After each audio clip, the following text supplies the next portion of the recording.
Mali, l'organe législatif de transition, le Conseil national de transition CNT, se penche depuis le 17 février 2023 sur des révisions de la loi électorale. Le président de transition du Mali, le colonel Assimi Goïta, a convoqué la session extraordinaire la veille par décret. L'ordre du jour de la réunion extraordinaire comprend un projet de loi pour réviser la loi électorale, un projet de loi pour établir de nouvelles circonscriptions électorales et un projet de loi pour réorganiser l'administration des circonscriptions. Le référendum sur la nouvelle constitution est officiellement programmé le mois prochain, la future présidentielle dans tout juste un an, en février 2024.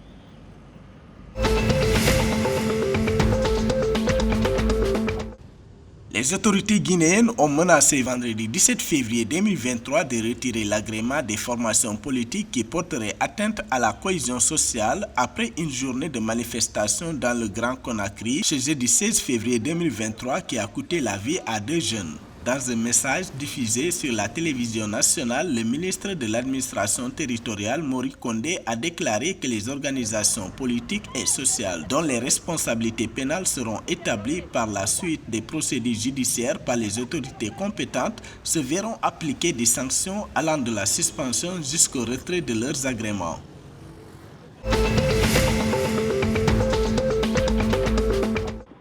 Au Nigeria, les gouverneurs ont mis en œuvre le 17 février 2023 des programmes d'intervention sociale visant à aider la population de l'État, notamment face aux pénuries de liquidités et de carburant. Dans cet esprit, certains gouverneurs ont lancé des initiatives pour atténuer les difficultés de milliers de personnes à travers le Nigeria, en particulier celles qui dépendent du secteur informel. Selon les médias locaux, depuis l'entrée en vigueur de l'échange de liquidités de la Banque centrale du Nigeria, CBN, les 2 derniers mois, les Nigérians continuent de connaître une pénurie de Naira dans tout le pays après que la Banque centrale ait déployé des billets de 200, 500 et 1000 Naira repensés. La rareté du Naira et la crise actuelle du carburant ont affecté les moyens de subsistance de nombreux Nigérians.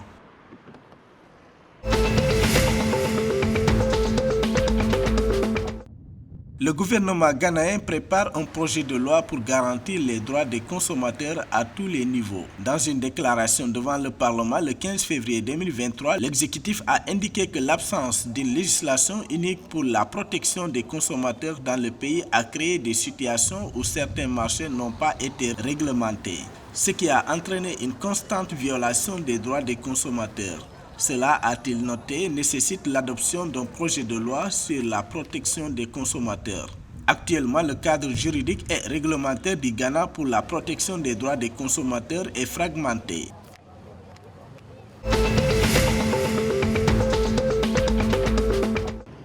Au Bénin, les équipes nationales sportives ont changé d'appellation.